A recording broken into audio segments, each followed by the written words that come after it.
Hello बच्चों, मैं आदित्य कुमार विश्वकर्मा। आप लोगों का मेरे YouTube चैनल पर एक बार फिर से बहुत बहुत स्वागत है। हम लोग जैसा कि प्रश्नावली अभी 1.1 को देख रहे हैं क्लास 10 का, और आज का जो हमारा सवाल होगा 5 नंबर का हम लोग आज देखेंगे। तो आज के इस वीडियो में 5 नंबर का क्वेश्चन में क्या है देखते हैं। लिखा गया है कि जाँच कीजिए कि क्या किसी प्राकृत संख्या n के लिए संख्या 6 का पावर n अंक 0 पर समाप्त हो सकती है। यहाँ पर क्या लिखा गया है ना, 6 का पावर n दिया गया है, 6 का पावर n। तो ये जो 6 का पावर n है, यानी n यानी क्या, प्राकृत संख्या को दर्शाया गया। यानी क्या, n की जगह पर आप 1 लिखेंगे, 2 लिखेंगे, 3 लिखेंगे, 4 लिखेंगे, ये भी कोई संख्या हो सकती है। तो ये कह रहा है कि क्या अगर वो रखेंगे तो 0 पर खत्म हो सकती है क्या। तो इसके लिए हम क्या कर रहे हैं कि यदि कोई संख्या 0 पर समाप्त होती है तो उसका अभाज्य गुणनखंड में कम से कम 2 गुना 5 आना चाहिए। कितना आना चाहिए?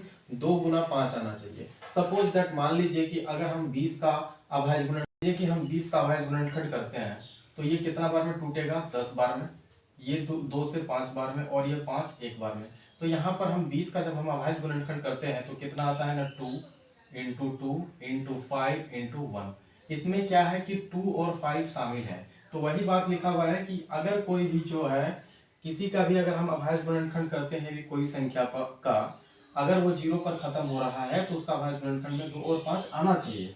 तो यहाँ पर 6 है, तो 6 का अगर हम यदि अभाज्य गुणनखंड करेंगे तो 2 इंटू 3 होगा। आप एक लिख भी सकते हैं। तो क्या यहाँ पर 2 इंटू 5 आया?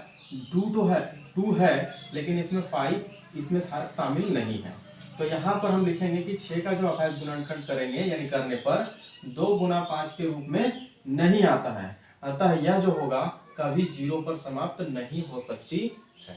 संख्या 6 को देखते हैं। 6 में क्या लिखा गया है कि व्याख्या कीजिए कि 7 इंटू 11 इंटू 13 प्लस 13 और 7 into 6 into 5 into 4 into 3 into 1 plus 5 भाज्य संख्याएं क्यों है। अब ये दोनों जो है पूछ रहा है कि ये वाला और ये वाला भाज्य संख्या क्यों है। तो भाज्य संख्या हम लोगों को पता होना चाहिए कि भाज्य संख्या क्या होता है, तो जिसका अभाज्य गुणनखंड हम करेंगे और इसका अभाज्य गुणनखंड अगर 2 से ज्यादा आ गया, 2 से अगर ज्यादा आ गया तो उसको हम लोग भाज्य संख्या बोलेंगे। मान लीजिए कि अगर हम 3 का निकालते हैं तो 3 अगर टूटेगा तो 3 1 जा 3 टूटेगा।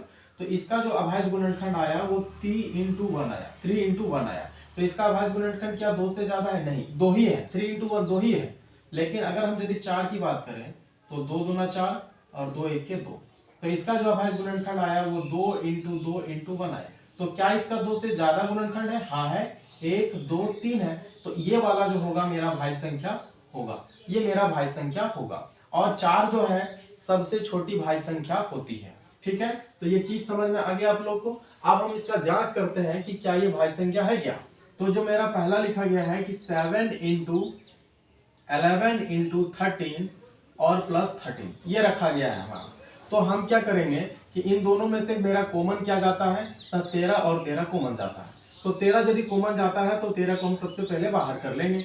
और उसके बाद क्या है कि 7 है तो 7 लिखेंगे, इंटू 11 है तो 11 लिखेंगे, इंटू और 13 का टेबल में 13 कितना बार में जाएगा ना, 1 बार में जाएगा तो 1 लिखेंगे। और यहाँ पर जैसा कि मेरा प्लस का साइन है तो प्लस देंगे। और फिर से 13 का टेबल में 13 कितना बार में आएगा ना, 1 बार में आएगा, तो इसको भी हम 1 लिखेंगे। उसके बाद फिर क्या है ना, 13 लिखेंगे, इंटू इसको हम मल्टीप्लाई करेंगे, 11 को 7 से करेंगे, 11 7 77, 77 को फिर 1 से करेंगे, 17 इंटू 1 तो 77 1 77 ही होगा, यानी 77। और प्लस इसके साथ में क्या है ना 1 है। उसके बाद क्या है कि 13 इंटू 77 और 1 आप जोड़ लीजिए, कितना हो गया? 78 हो गया, 78 हो गया। आप इसमें से एक शामिल रख सकते हैं, ठीक है। इंटू तो 1 होगा ही। तो यहाँ पर जैसा देख सकते हैं कि एक संख्या, दो संख्या, तीन संख्या, यानी इसका अभाज्य गुणनखंड की बात करें तो हम क्या बोले कि जिसका 2 से ज्यादा गुणनखंड आएगा वो भाज्य संख्या कहलाएगा। तो ये भाज्य संख्या कहलाएगा। इसके अलावा और भी आप तोड़ पाएंगे तो 13 और 13 लिख लीजिए। और 78 का यदि हम जैसा कि तोड़ेंगे तो ये कितना बार में टूटेगा? 2 3 6, हाथ का 1 18, 2 9 18, और ये 3 से टूटेगा, 3 से 13 बार में। और आप ले लीजिएगा तो 13 का 13 भी चला जाएगा, यानी 2 3 13 1, 2 3 13 और 1। तो आप 2 से ज्यादा गुणनखंड तो इसका आ गया, तो हम क्या लिख पाएंगे कि अतः यह एक भाज्य संख्या है, भाज्य संख्या है। अब इसी चीज को हम बना करके फिर देखेंगे, तो आइए देखते हैं। तो मेरा जो सवाल है वो है 7 × 6 × 5 × 4 × 3 × 2 × 1 एंड +5। ठीक है, तो इन दोनों में से कॉमन क्या जाएगा ना, 5 और 5। तो 5 को हम बाहर कर लेते हैं। मेरे पास 7 होगा, 6 होगा, 6 होगा, और 5 का टेबल में 5 कितना बार में जाएगा, तो 1 बार में जाएगा, तो 1 लिख देंगे। Into 4 into 3 into 2 into 1 and plus, फिर 5 का टेबल में 5 कितना बार में जाएगा ना, 1 बार में जाएगा, तो प्लस के साथ में इसको हम लोग 1 लिखेंगे। फिर से 5 इंटू, अब इसको हम गुना करते हैं तो 7 छक्का 42, 42 एक कितना हो जाएगा 42, तो इसको पहले 42 लिख लीजिए। उसके बाद 4 × 3 = 12, 12 दूना 24, 24 एक 24, तो इसको 24 लिख लीजिए। एंड लास्ट का +1 है तो हम +1 दे देते हैं। फिर से क्या करेंगे ना, 5 इंटू, अब 42 और 24 का हम मल्टीप्लाई करते हैं, तो 42 और 24 का मल्टीप्लाई करते हैं। 4 दूना 8 हो जाएगा, 4 4 16 हो जाएगा, और 2 दूना 4 हो जाएगा, और 2 चौका 8 हो जाएगा। तो ये हो गया 8, 6 4 10 का 0, हाथ का 1, 2 और 8 कितना हो जाएगा 10, यानी 1008, 1008, और इसके साथ में +1 भी है। तो फिर क्या लिखेंगे ना, 5 इंटू 1009, इन दोनों को अगर जोड़ते हैं तो कितना हो जाएगा 1009। और जैसा कि हम इसमें से एक लगा सकते हैं, तो यहाँ पर क्या देखते हैं कि इसका 2 से ज्यादा गुणनखंड आ गया, 1 2 3, 2 से ज्यादा गुणनखंड आ गया, तो इसको भी हम क्या लिख पाएंगे कि अतः यह एक भाज्य संख्या है। तो दोनों संख्याएं ये जो दी गई थी वो दोनों क्या है ना, भाज्य संख्या है। तो इस तरह से हम इसका व्याख्या कंप्लीट कर लिए। इस प्रश्नावली का सबसे अंतिम सवाल, जैसा कि क्वेश्चन नंबर 7 में लिखा गया है कि किसी खेल के मैदान के चारों ओर, किसी खेल का मैदान का चारों ओर, मान लीजिए ये खेल का मैदान है, ये खेल का मैदान है, और ठीक इसके चारों ओर, इसके चारों ओर एक वृत्ताकार पथ है। तो हमने बनाया वृत्ताकार पथ है। इस मैदान का एक चक्कर लगाने में इसका जो टोटल चक्कर लगाया जाएगा, सोनिया को, एक लड़की का नाम है सोनिया, इसको हम एस लिख देते हैं, सोनिया हो जाएगा। 18 मिनट, ये यहां से यहां टोटल घूमती है, तो इसको टोटल समय लगते हैं 18 मिनट का। ठीक है, जबकि इसी मैदान का एक चक्कर लगाने में, सेम इसी में एक चक्कर लगाएगा एक लड़का है जिसका नाम है रवि, को 12 मिनट लगते हैं। दूसरा लड़का है रवि नाम का लड़का, अब ये भी चक्कर लगाता है, तो उसको टोटल समय कितना लगता है, 12 मिनट का समय लगता है। मान लीजिए एक ही स्थान और एक ही समय पर चलना शुरू करें, ये दोनों सोनिया और रवि दोनों एक ही स्थान से, एक ही जगह से, इसी जगह से अगर चलना शुरू कर दे, तो एक ही दिशा में चलते हैं, तो बोलिए कितने समय बाद वह पुनः प्रारंभिक स्थान पर मिलेंगे, कितना समय लगेगा उसको चलने में कि वो जाकर के फिर से एक ही स्थान पर दोनों मिल जाए। तो देखिए दोनों तो समय, दोनों तो एक मतलब टाइम जो लग रहा है वो 18 मिनट का और कितना मिनट का, 12 मिनट का, लेकिन चल तो रहे हैं एक ही स्थान से।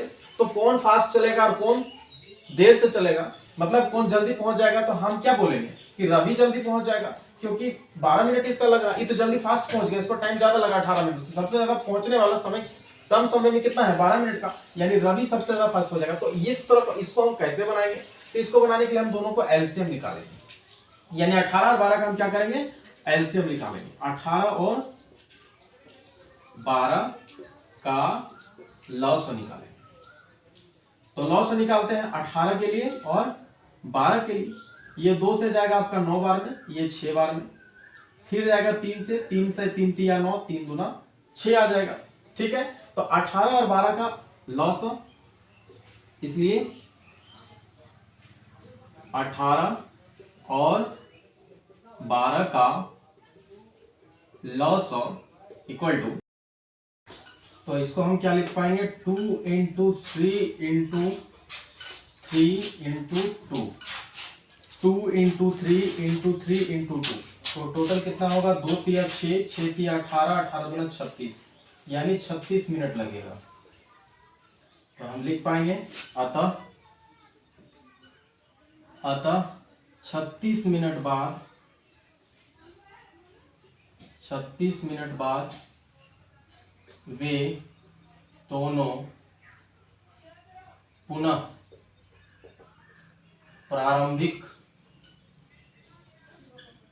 स्थान पर मिलेंगे। तो ये कंप्लीट हो गया हमारा 7 नंबर। और जैसा कि ये मेरा प्रश्नावली 1.1 भी खत्म हो गया है। तो अगर आप लोगों को वीडियो अच्छा लगा होगा तो मेरे चैनल को लाइक, सब्सक्राइब और दोस्तों तक ज़्यादा से ज़्यादा शेयर करेंगे।